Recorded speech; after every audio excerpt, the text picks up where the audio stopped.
So let's start there. What's your athletic background, Dale? Dude, Dude. let's see, where do we want to start? In 2000, let me just give you some cliff notes. So Okay. 2012 became a coach at a little place in Palmetto, Florida. It was called Fit Lorenzo. They did group training, they did private training. I was simply an intern and started there. Was the guy's name Lorenzo? His name was Ed Lorenzo, and Okay. he was actually one of the first people in Central Florida to have obstacles in the gym. Probably the first guy in Central Florida to have a warp wall in a gym. Oh wow. Yeah, so he was big in the ninja space.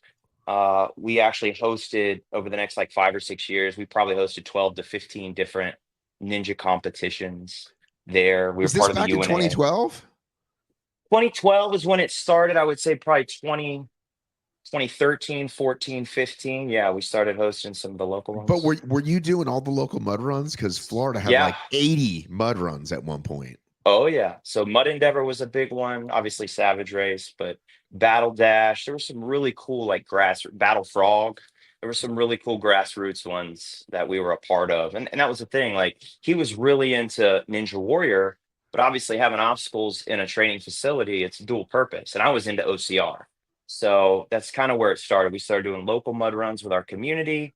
I kind of dug it. I am dug, the endurance aspect of it. And How have we not crossed paths if you've been dude, I around feel that like, long, dude? yeah, we've probably been in the same places, for a long time, but just never caught up. So Yeah, I Mud would Endeavor. I did Mud Endeavor under the lights, and I think that was 12 or 13. And I really loved it. And I think I got third place in my age group. I was so stoked. love it. Dade City. Yeah. Randy Yoho, he put on some great events there, dude. Randy and Oh, don't do that.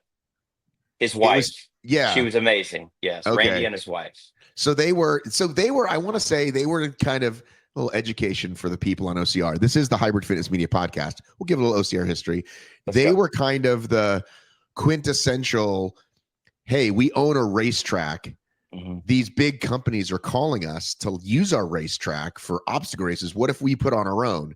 And there was every level of people like them that did a good job and put on a bunch of races a year, to people that did not know what the fuck they were doing, to Right. people who were just thieves and took the money and left. But that's kind of how it went back then. If you owned a piece of property that was good, people would use it. And then some of those people launch races. Yeah, and it was, I mean, ultimately, from a business standpoint for us, not everyone wants to get healthy and fit in a really traditional manner. So you Right. promise someone like 2 beers and we can roll around in the mud and you'll start running a little bit and you'll start jumping over walls. And so that's kind of how it went. I dug it, got into it, participated pretty heavily in 13, 14, and 15. I would never consider myself an elite athlete, by the standards of who we know now. But it did participate in OCR World Championship 2015, the one that was in Ohio. Probably the coldest race to date for me. It was awful, bro. It was horrible. It was horrible. As a Florida guy, like 27 or 28 degrees, like brutal. And watching Ryan Atkins run around with no shirt on, like it was, 95 degrees. It was incredible. It was cool. Yeah. So I'm trying to remember. I was confused that one and the first one. Both of them had the big slide. You went into a big thing of water. And then you had like a 50-yard swim. Yeah. Hmm. Good Yeah. times. Dude, it was awesome times. Had some great memories. Actually, have a really cool video of being on nearly the last obstacle. Kept my band on nearly the last obstacle. And I don't remember, Skull Valley was the name of it. I don't remember what race it was inspired from. But we actually came back after that race and we put that obstacle up in our gym. So it was like burned into my brain. I failed it like 4 or 5 times. Right. Well, But I have 2015, there wasn't a lot of rigs going yet, and so right. they just made, instead of making traditional handholds, they just made them out of skulls, which kind of gave it the cool vibe, and they called it Skull Valley. It was sick, yeah. But I have this video of me standing there and then Yancey Culp, a la 2015, coming by. You know what I mean? Just rocking and rolling and swinging through like it was no problem. But some really good memories. So then, like, fast forward 2015, 2016, 2017, still was dabbling in that space for a while. obviously now in 2015, the facility that I worked at, the owners decided that they were going to sell the business. So we ended up purchasing it in 2015. We rebranded it Live Training Center, and the rest is history. So we're getting ready to go into year number 9. Congratulations. Thank you so much, dude. We've So had a what was your blast. straight job before that, like 10 years ago? A lot of sales. It wasn't anything in the fitness space. Actually went through just a big life journey in 2009, 10, 11, and 12, and found myself just overcoming some personal hurdles. And I mean, my before picture, which I share every now and then, is just a sloppy 230, Wow. and putting a lot of, stuff into your body like a lot of people do without really any care of the future. We're just living in the now. So going through that myself and overcoming that stuff, and then wanting to be able to share that with other people, and feeling empowered by that, and realizing, like, what that did for my own life, and that kind of started that whole journey for me. So I went from like intern OCR athlete, wake up one day, business is for sale. I'm like, oh my gosh, okay, we had the opportunity to purchase it, we did. And like I said, I mean, we've gone through the OCR. And we saw the market kind of changing in 2018, 19. At the end of 2019, we saw Jared Cogswell from DEKA and Spartan. They put out a post right before COVID hit about a new product that was coming out that Spartan was getting ready to do. And we always valued, Matt, like doing challenging things as a community and going out to these. That's what I loved about Mud Endeavor. Like, it was close. There was a high completion rate.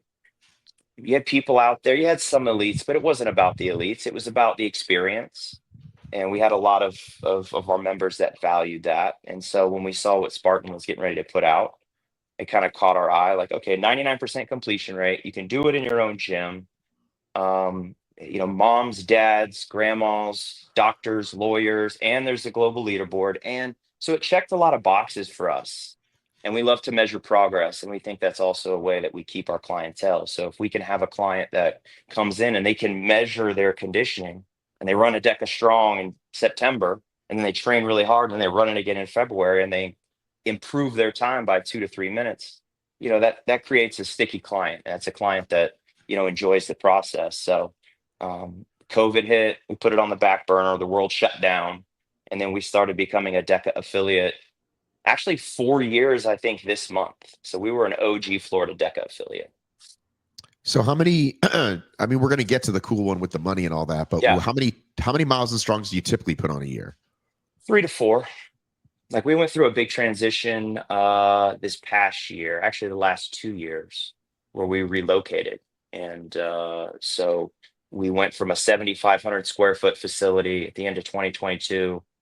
The owner sold it. So then we had to move out into a transition spot that was about 4,000 square feet. And then in the summer of this year, we actually just finalized a long-term lease deal here at this facility, and it's 6,200 square feet. So now that we have some stability back, now we can get back to running them a little bit more consistently. And what town are you in? So we're in Palmetto, which, if you don't know where that's at, it's about an hour south of Tampa. So it's pretty much Central Florida. Sarasota, Bradenton, like, those are the major cities around us. Right. Mhm. Do you have some people go to World's Toughest Mudder? We did not. Actually, that's a lie. So we had a couple people go. Um, Alana and Corey Hayden, just shouting them out on this podcast. Sure. But yeah, but no, everyone's more or less. And again, I think for us as a brand, I think we started heading more towards that hybrid fitness space. We no longer have a lot of obstacles in our facility. We still enjoy going out and doing them. It's just not a big revenue driver for us. Right. Mm. So, You guys were out there though, right? yeah, that's the one Yeah. event I've not missed. Of all the championships, I've missed a Tahoe here and there. I've missed a Worlds, OCR Worlds, but for some reason, I just can't quit World's Toughest. And this was, a short flight for me. And so, yeah, it's actually been in this funny. It's been in the Southeast so many times. Looking back, we had it here in Atlanta twice, which is like 40 minutes from my house, maybe an hour. Then, lower Alabama, Florida, and then, on the Panhandle. And then now we just had it in I want to say Ocala, but that's where the DEKA is. So it's what the fuck's the name of it? I always forget the name of it. What's the name of the town it was just in? Mulberry? Is that what No, it no, was? no. The World's Toughest was in. What the fuck was that name of the town? Oh my god, it just happened. Anyway, We'll figure it out in a second. But Kevin Gregory, when he was in town for World's Toughest Mudder, he stopped by and we threw down a little bit. Yeah, I saw him out there. I saw him out there a lot. Mm-hmm. So let's get to this cool event. Let's go. So first one is DEKA. Let's bring this up on the big board here. DEKA Night, which I like. Right. And that is December 3rd, 6 o'clock. Look at that. Yeah. Pretty, right? So talk about the birth of this thing. Honestly, the birth of it, I would say, goes back a couple years. Initially, when DEKA came out, obviously it was all about solo, running it solo, and then they came out with a team version, which I think a lot of people gravitated towards, especially the ones that were a little nervous about jumping off into DEKA. And anything that you can do with your friends, I think is a great time. And we've just seen the popularity of that, at least within our community. And I think they actually had a quarterly challenge that was a 4-person team. And that was something that we got a lot of requests for. So then we started pairing it up with all of our actual scheduled DEKA. So if it was a DEKA mile, then the Tuesday of that week, then we would do like a 4-person team on a Tuesday or a Wednesday night. And it, like I said, it got a lot of traction. It attracts people from, different facilities around our area, which is great. And we double the reps, we double the distances. We come in, typically we offer a cash prize. We wanted to make a splash at the end of the year. We know, dude, December and the OCR and just event calendar, it's crazy. So whether it's Ragnar or Spartan or DEKA World Championships, it's all on there, and we understand that. So we wanted to try and do something to stand out a little bit. And I think everyone loves cash, and everyone loves cash to be paid on the day of the event. We know sure that, do. We sure right? do. So that's what we wanted to do, and we picked up some really, really cool sponsors that are local, and ones that we believe align with who we are and the impact that we want to make in the community. And so that's what we've done. So it's 4-person teams, DEKA Strong format. The reps and the distances are all doubled. We have 3 different divisions: men, women, and co-ed. It's $50 per team to register, and we have a $1,500 purse for that specific night. And it'll go $400 to first place, and then $100 to second place. So 4-person teams. What are the rules? I mean, it's pretty much standard DEKA team rules. You can split the reps up however you want. Obviously, you can't start the following zone until the current zone is done. And the standards still apply, male to female, in terms of the weights. And then there's just a hand tag or a skin to skin contact in between the zones. But outside of that, it's pretty much standard DEKA team rules. So there's no, I can be a part of one of the zones as the team member. I can be a part of all the zones as a team member.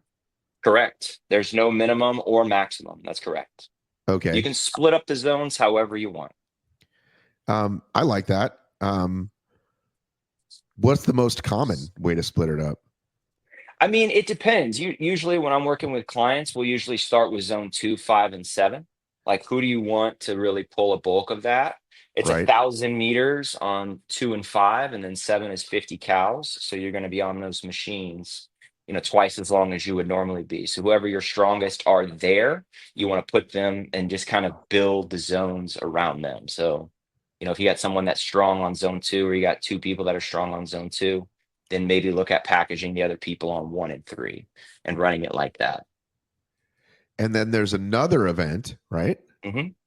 Yeah, just a traditional DEKA Strong that same week.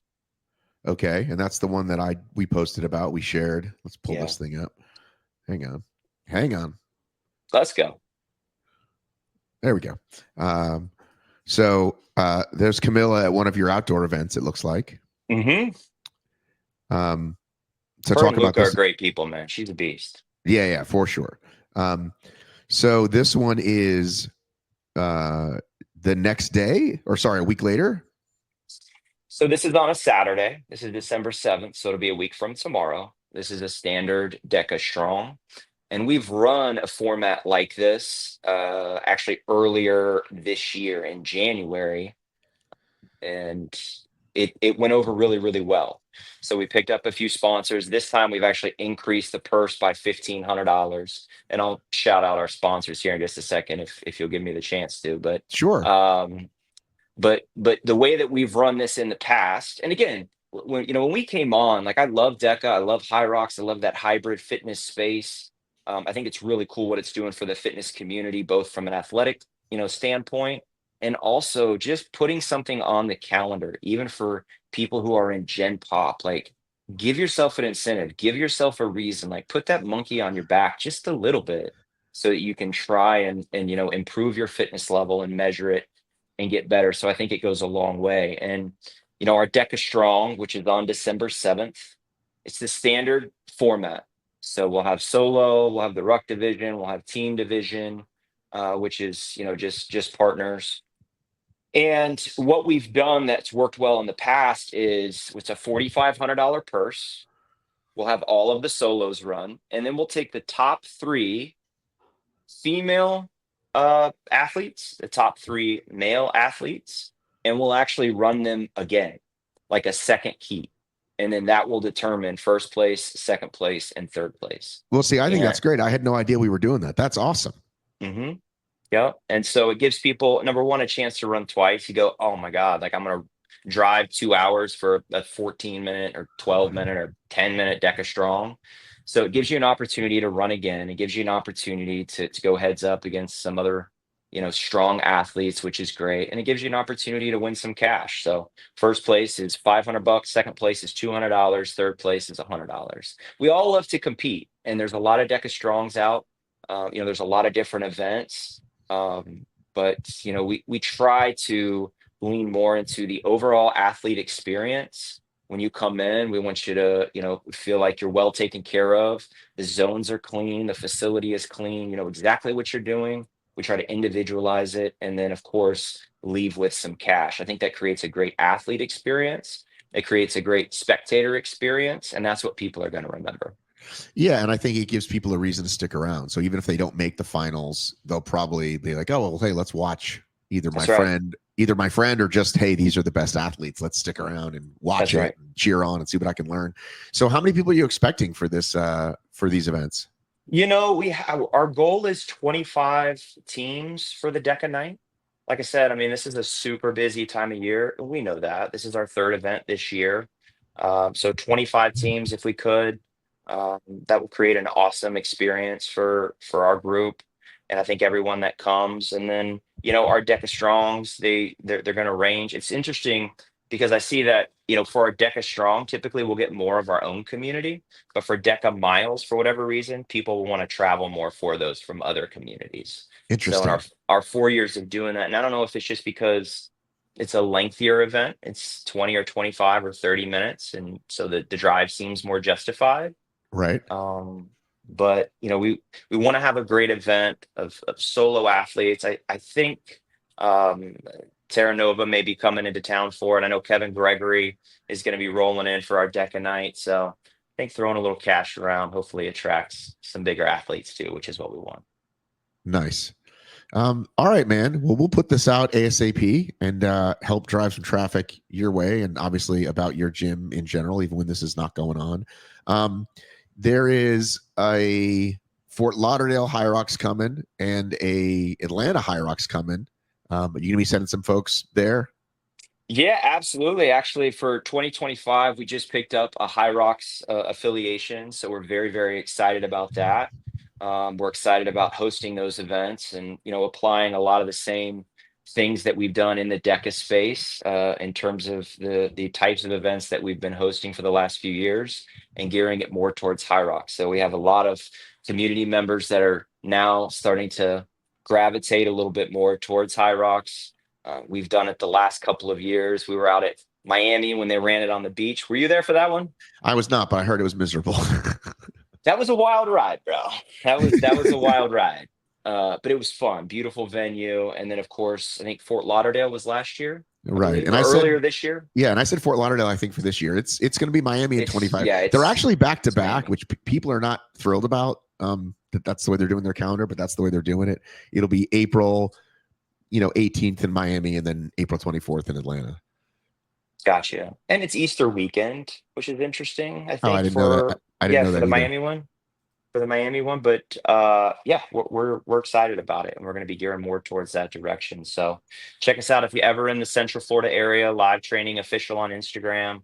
We put up a lot of our events and a lot of our content. So can I shout out our sponsors real quick just to Absolutely, show dude. them a Go for little love, bro? Okay, dude, so of it's a lot course. of local businesses. Obviously, Coastal Orthopedics, Detweiler's Farm Market, McGee Electric, Glauser Roofing, Pateray Fine Properties, and then also Fury Law. You guys are awesome. You guys partnered with us to create an event like this, and we know that we're going to make it special. And it's just other businesses like this that help to be able to put these events on where we can create that awesome experience for our athletes.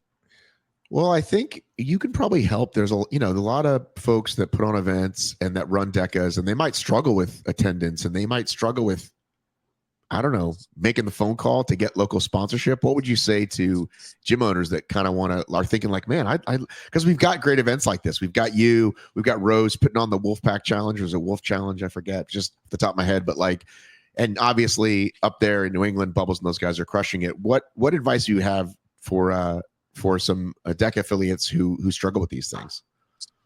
You know what's interesting is about 95% of these sponsors are all part of our community. These are the business owners. Coastal Orthopedics, we have a surgeon that works here. So it's Nice. really getting to know who your community is. And then those community members, like they want to support you, but in turn, you can support them. So it becomes a win-win. They love the gym that they work at. They want to see you create an awesome event. They believe in what you do, so it gives them a chance to get their name out. And if you do have community members who have a lot of small businesses, that exposure means a lot. And that's the type of community that we have. And we've just been able to leverage that. We're big on community. We're big on local businesses and small businesses. And, we think that this format, it allows us to be able to partner with those folks who believe like we do and want to make an impact in our community and create a great environment. So, check with your community members, see who runs the business, and then make it beneficial to them. Like we're setting it up so where and you know this, dude, but putting the logos on the back of the staff shirts or, giving them an opportunity to do an IG live. Like next week, we're going to go through these business owners and just let them talk about their business. And that's good exposure because if we have 200 or 250 clients and they're looking for an electrician and they go, oh my gosh, like I saw McGee Electric. So it's a win-win and it creates an environment even for those specific business owner clients where now they want to be here. And then the other community members that are here, they know that they can trust these business sources. So it's just a really, really good culture that I think we've created. And I'm very grateful for that. And so that allows us to be able to do things like that. So check within your community and then check with other businesses that are local that believe in healthy relationships and healthy community. I mean, Detweiler's Farm Market, they're not a huge franchise, but they have 3 or 4 brick and mortar stores around here, and they're all about fresh vegetables and fresh fruit. So that's health, and that aligns with who we are.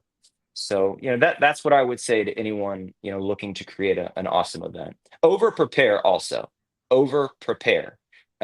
You want your athletes to come in and not really have to think. You want them to think only about like what the competition is. Not, all right, where am I going next? And jumping over people, like over prepare, sim it a bunch of times. Think about the event from a million different perspectives, the spectators, registration, athlete, where are they going to warm up? Where's the holding area?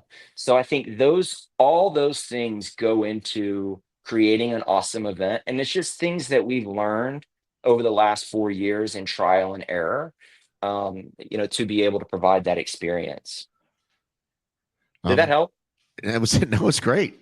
Okay. Do you know a good tree guy in the Atlanta area? I got a fucking giant Listen, tree in my they're all backyard. down here working from Milton, bro. There's still trees and garbage freaking everywhere. It's Dude, crazy. we really lucked out because we were preparing, man. We were like, this is going to be, like COVID days again. Like they were like how you live in Florida. There's so many like here's a storm, and this one was like, no shit, this is the real fucking deal. Yeah. Be prepared. And Yeah. so there were people, all we're right in the city. So if you saw like the map, right, or the what do they call them, the models, all of them went Spaghetti models. right through Atlanta. And so it's like, Sure. okay, it's not a matter of if, or it's just a matter of like when or how bad. And we lucked out because it just missed us. And people north of us, south of us, east of us lost power, had trees fall. There's a I'm pointing as if you know where I'm pointing. There's a house a block over, entire house, just tree right in the middle. And we just had this one tree fall like the morning. They said the worst of the storms are going to be like between 2 and 7 a.m. or 2 and 6 a.m. And like we woke up to like this one tree falling. It's literally like our backyard goes long and just Yeah. literally at the very back of it. So it could have been in the middle of the yard. It could have been on our fucking house, but it's still an eyesore and we want to get rid of it. But yeah, Sure. but we lucked out. How was it for you down there? Well, I mean, we could have a whole podcast about this, but you got to remember, or maybe you don't, but Helene, which was a couple weeks before that, bro, it flooded everything. Like in Palmetto, there's some really low areas like near the water. We're What pretty about close to your the water. facility though, or your house? So, I mean, Milton for sure was one of the strong. I've lived here for 40 years. I've never gone through a storm and rode it out. That sound, I thought the roof was going to come off. But our facility as a whole, the structure was solid. We didn't have any flooding. Helene was about the flooding. Milton was about the wind. But we did have our back area that we're getting ready to work on for our recovery space that got ripped up and destroyed.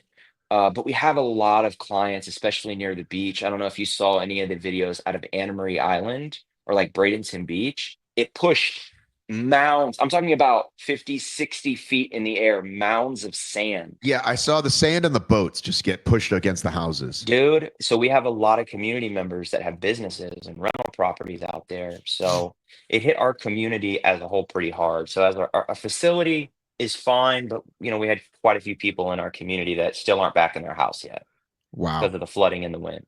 Yeah. All right, dude. Well, good chat. Glad we got to do this. Sorry to end on the bummer storm note. It's just where the things went. I need a tree guy. If you live in Atlanta and you're a good tree guy, let me know. They charge a lot, these guys. They do, yeah. We actually have a guy next door who's got a tree down. So they're in really high demand right now around here. But Matt, listen, hey, I want to tell you, thank you so much for having us on, bro. Sincerely, Live Training Center. We're here in Central Florida. We're here to make an impact. We're here to just, build healthy relationships and healthy humans. So whether it's exercise, nutrition, performance training, we got you covered. Come and check us out. Next time you're in town, Matt, come through.